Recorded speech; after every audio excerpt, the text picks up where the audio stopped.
So, ito na yung solution nung sa number 2 ng quiz 2. A refrigerant 12 refrigeration system requires a load of 54 kilowatts at an evaporator pressure na 270 kPa and condenser pressure na 1099 kPa.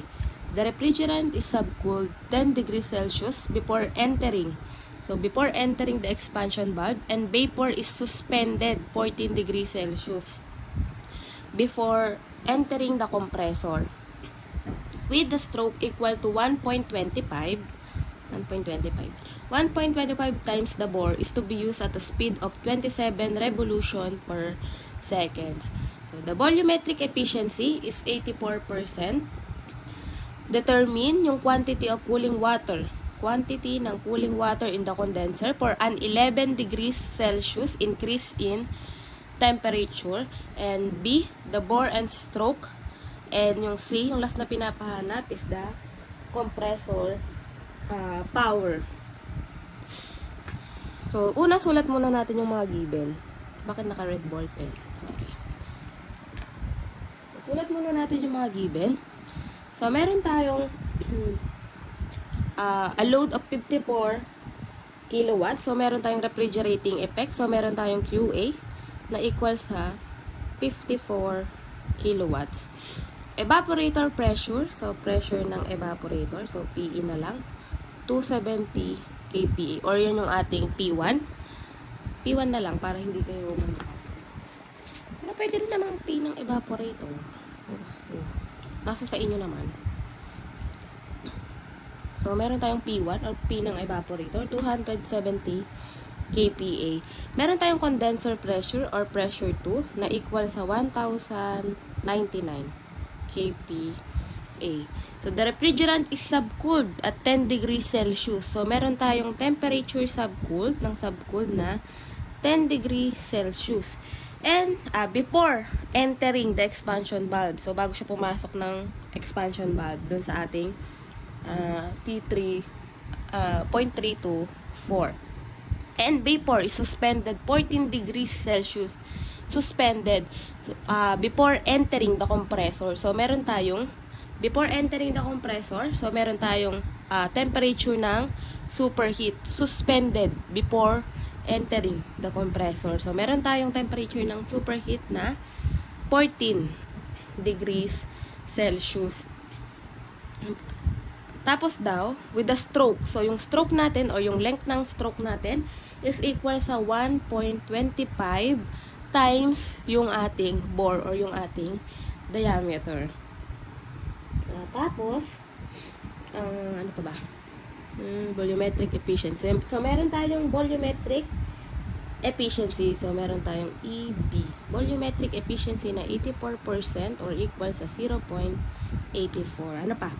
So, meron tayong determine the quantity of cooling water in the condenser for an increase of 11 degrees Celsius in temperature. So, eto, tong 11 degrees, change in temperature yan dun sa water. Kasi di ba nga na-explain ko sa inyo na meron tayong mga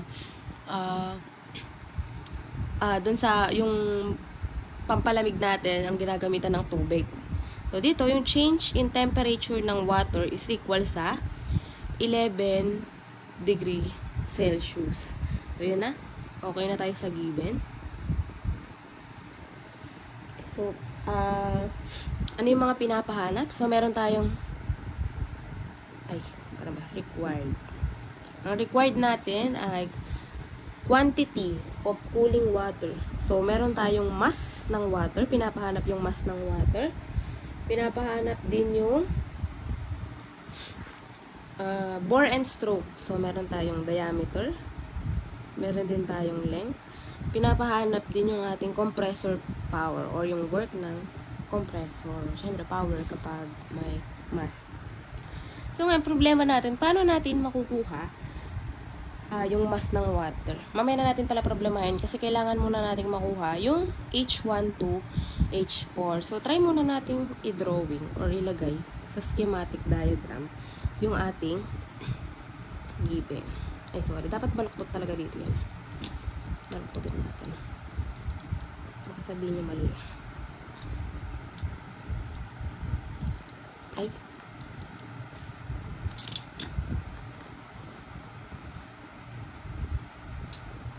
basta yon. So, meron tayo dito.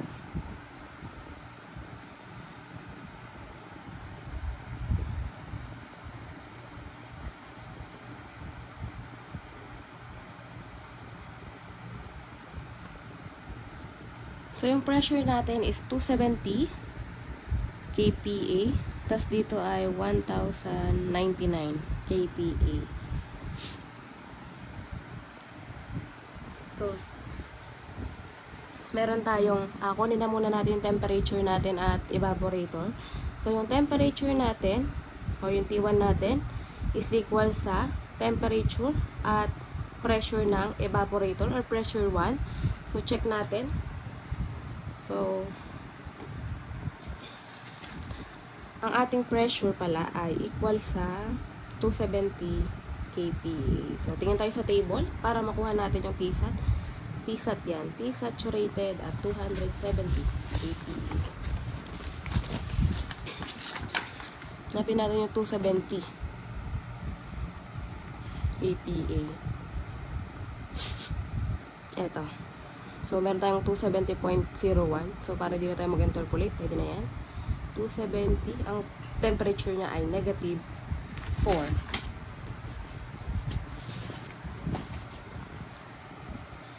So, ang T1 natin is equal sa negative 4 degree Celsius. So, para sa T2, yan ay Tsat at pressure 2 or pressure ng condenser na equal sa 1,099 kPa. So, hanapin naman natin para ang equal sa T2 is equal sa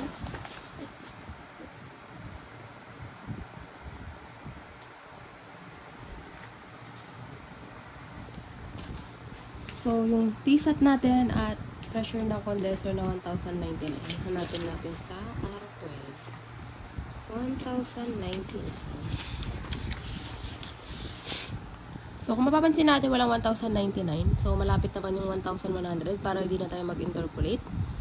Hindi tayo masyadong mamroblema. So, kunin natin yung 1,100. So, siya ay 28 degree Celsius. So, meron tayong T1. So, meron tayong nangyaring temperature ng subcooling, tsaka temperature ng subcooling. Tama? At superheating. So, meron tayong T1 prime na equal sa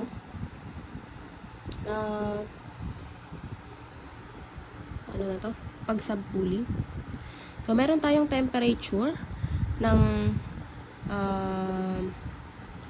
T1 plus temperature ng superheating. No? So, makukuha natin yung T1 prime. So, ang T1 prime natin, binaliktad ko pala. So, baliktarin lang natin. Okay. So, T1, negative 4, plus, ano yung temperature ng subcooling? 14 degrees Celsius. So, meron tayong T1 na equal sa, T1 prime na equal sa 10 degree Celsius.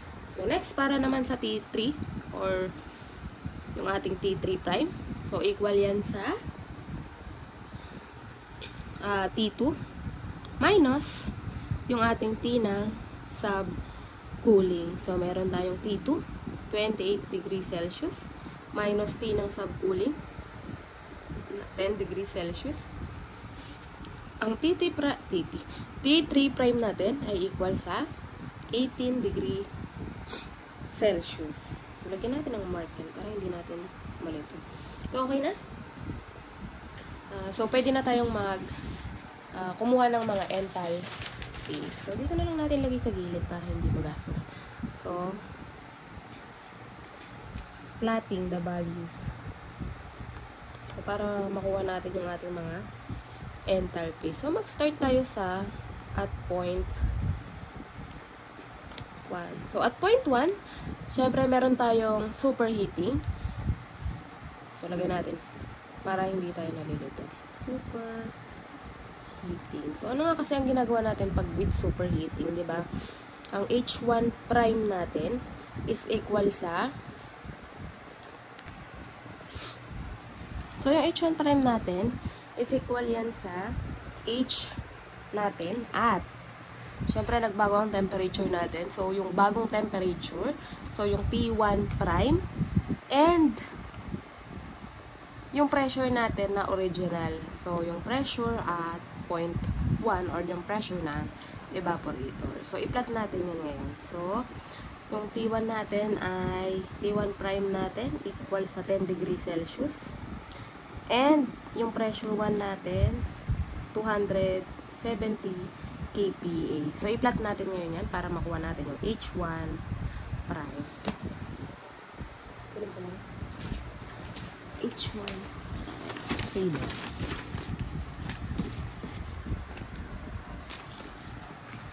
Hanapin natin si 270 kPa. 270 kPa and 10 degrees Celsius. So, nandito sa 300. Yung 270 nasa around dito.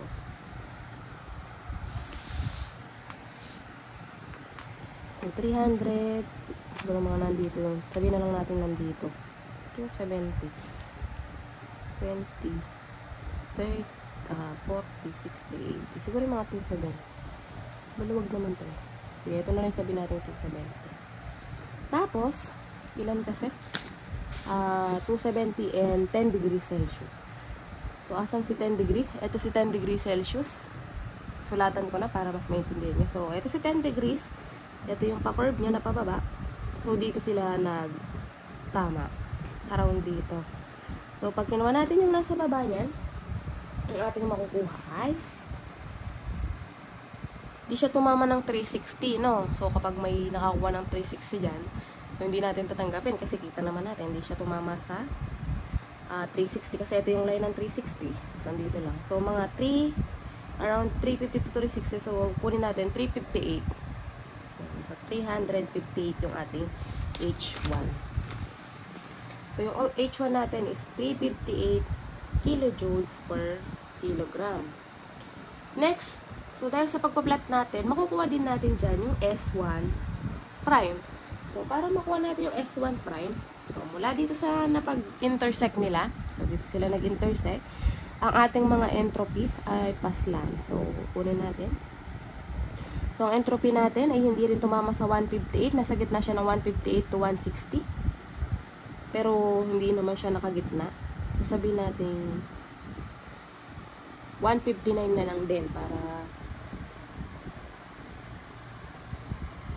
sabihin natin 159 around. Kasi 158 between 160 159. Assume natin 1.59. So, 1.59. Ba't naka-red ako? 1.59 kilojoules per kilogram Kelvin. So, next, yung ating specific volume 1, kunin na rin natin. Ang specific volume ay ito, itong slant na to, yung medyo naka-slant lang. So, ito siya. So, between 0.067 and 0.070. Pero, tingnan natin. Nasa gitna na lang. Kunin na lang natin yung gitna ng 0.060 and 0.070. So, ang gamitin natin ay 0.065 cubic meter per kilogram. So, cubic meter per kilogram na yan. So, okay na tayo sa at point 1. Mag-at point 2 naman tayo. So, at point 2. So, syempre, ang H2 natin dito is equal sa, ang gagamitin natin sa pagpa-plot ay yung S1 prime and pressure 2 or yung pressure ng ating condenser. So, meron tayong S1 prime na equal sa 1.59 and pressure 2 na equal sa pressure 2, 1,099 kPa. So, i-plot lang natin yan para makuha yung ating H2. H2 is equal sa 1.59 and 1,099. 1.59 and 1,099. Hanapin natin si 1,099. Sabi na lang natin nandito. Angat lang natin ng unti. 1,099 and ilan? Nakalimutan ko na. 1,099 and 1.59. Nandito si 1.59. Sabi natin nandyan si 1,000.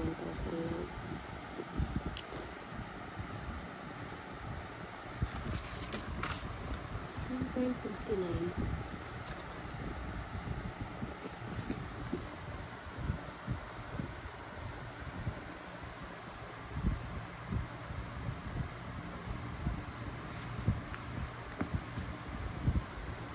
Bakit?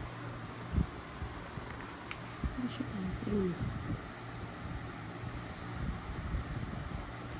So, sabihin na lang natin tumama siya dito sa between 380 and 390. So, ito yung ating intersection nila. So, ito.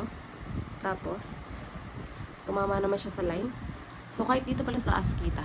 Ayan. Between 380 and 390. Ang gamitin na natin ay 385. 385 kilojoules per kilogram.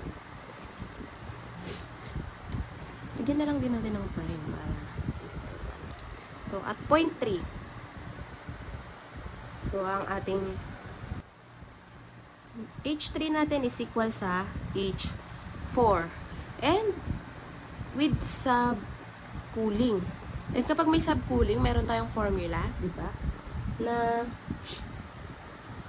ng ating H3 is equal sa H3 prime is equal sa H3 ano na kasi yung formula natin? H3 is equal sa H3 prime is equal sa H3 minus CP ng refrigerant. So, CP yan ng 12. CP ng refrigerant 12 times T3 minus T3 prime. Yan, equal yan sa HF3 prime na equal din sa HF4 prime. So, substitute lang natin. So, ano ba yung H3 natin? So, una kunin muna natin yung H3. So, yung H3 natin, equal yan sa HF at ano yung original temperature natin? Ang original temperature natin ay so, nasan kasi ang ating subcooling nangyayari? Sa taas, so 1,909. Temperature 2. Original temperature 2 is 28 degree Celsius. So, kunin muna natin yung ating H3. So, ang ating H3 is 28 degree Celsius. 28 degree Celsius is 1,000 HF pala, sorry. HF 332 332.104 kilojoules per kilogram. So, hindi nagkasya. Naintindihan nyo naman kung dito ko ilalagay, di ba? So, H3 is 332.104 kilojoules per kilogram. So, pwede na natin substitute. So, meron tayong CP ng R12 na equal sa ano nga kasi? Ang CP ng R12. Wait lang, search ko na lang ito. Kalimutan ko.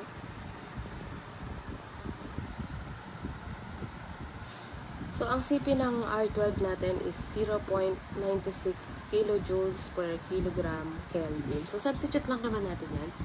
So, meron tayong H3 prime na equal sa H3. So, 332.104. 104 minus CP, 0.96 times temperature 3. So, ang temperature 3 natin is 28 degrees Celsius minus temperature T3 prime na 18 degrees Celsius. So, meron tayong 332.104 minus 0.96 times 10 equals, so, meron tayong 704 kilojoules per kilogram H3 prime. So, meron na tayong H3 prime na equal sa H4 prime na equal sa 293.704 kilojoules per kilogram. So, kompleto na tayo. So, pwede na natin i-solve yung mga required kanina na mass ng water, diameter, leg, tsaka work ng compressor o yung power ng compressor. Dito na lang natin i-solve sa scratch. So, una, i-solve natin yung mass ng water. So, sa discussion, sinabi ko, ang QR is equal sa Q ng water. So, meron tayong QR ang formula natin for QR, meron tayong mass flow rate times, ito yung mass ng refrigerant, mass ng refrigerant. So, meron tayong mass ng refrigerant or mass flow rate ng refrigerant is equal sa H2 minus H3.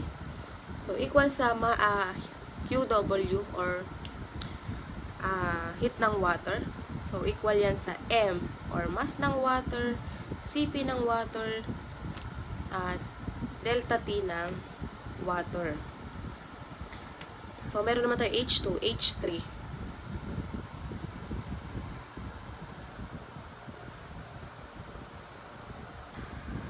So, ngayon, dalawa yung nawawala natin. Mass ng refrigerant, tsaka na mass ng water. So, una, kailangan muna nating hanapin yung mass ng refrigerant. So, for mass ng refrigerant or mass flow rate ng refrigerant or mass ng I12 para mas specific. So, pwede natin makuha yan kung kanina may given tayo kasing QA. No? Meron tayong QA is equal sa mass flow rate times H1 minus H4. So, meron tayong QA, meron tayong H1, meron tayong H4. Makukuha na natin yung mass ng refrigerant, MR na lang. So, bawal tayo mag-shift solve, kaya i-derive natin yung ating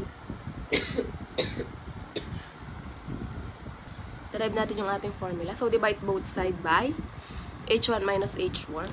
So, meron tayong mass ng refrigerant is equal sa QA over H1 minus H4. So, direct sub na lang natin. So, meron tayo kaninang QA 54 kilowatts. So, meron tayong 54 kilowatts over H1. Yung ating H1 ay 358. 358 minus yung ating H4 na 293. 293.104. So, ito ay kilojoules per kilogram. So, ang kilowatts natin ay kilojoules per second. So, ang ating makukuha ay cancel kilojoules. Ang matitira ay kilogram per second. 54 divided by 358 minus 293.104. Ang ating mass ng ay 0.8321. Mass ng refrigerant. So, pwede na nating gamitin yung formula natin to get the mass ng water. So, hindi natin ito gagamitin. So, magdi-derive ulit tayo ng formula. So, ang ating mass or mass ng water. So, mass ng water, divide lang natin to both side by CP ng water and change in temperature ng water. So, meron tayong mass ng refrigerant, H2 minus H1, divide by CP ng water, times change in temperature ng water. So, direct sub lang natin. Mass ng refrigerant. Ano yung mass ng refrigerant natin? 0.8321 kilogram per second. Times yung H2 natin.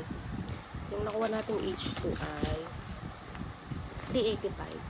385 minus H1 na 358 kilojoules per kilogram. Divide by ang CP ng water.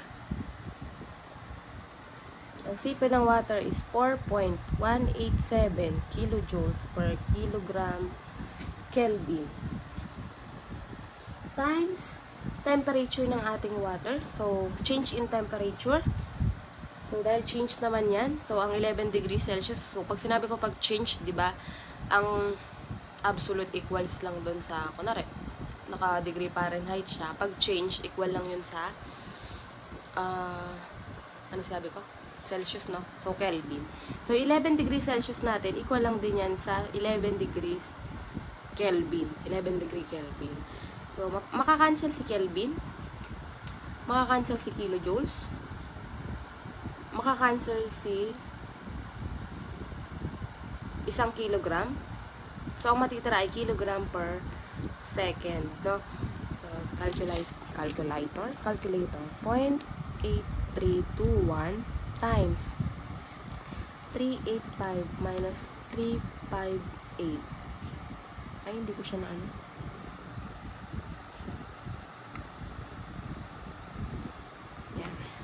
4.187 times 11.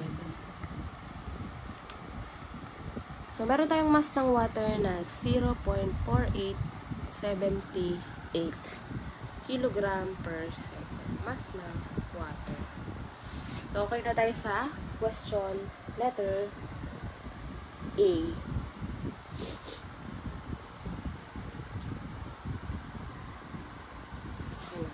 Next, sa letter B. Ano yung hinahanap sa letter B? So, letter B. So, ang letter B, ang hinahanap natin is yung diameter yun. Bore and stroke. So, yan yung hinahanap. So, kung titingnan natin, mahanap natin yan sa volumetric clearance or volume displacement, diba? Kasi makikita natin tong dalawa. So, ang volume natin, displacement, is equal sa pi over 4 d squared L N C, yung number ng cylinder. Mali pala. Baligtad. N C, number of cylinder. Sabihin nyo, magulo na lang. L N N na maliit. C, no? Kasi ito yung hinahanap natin. D, N, L. So, ang problema naman, wala tayong given na volume displacement. Pero, meron tayong given na efficiency ng volumetric efficiency na equal sa 84%. And alam natin na ang volumetric efficiency is equal yan sa B1 over BD. So, nandito yung BD.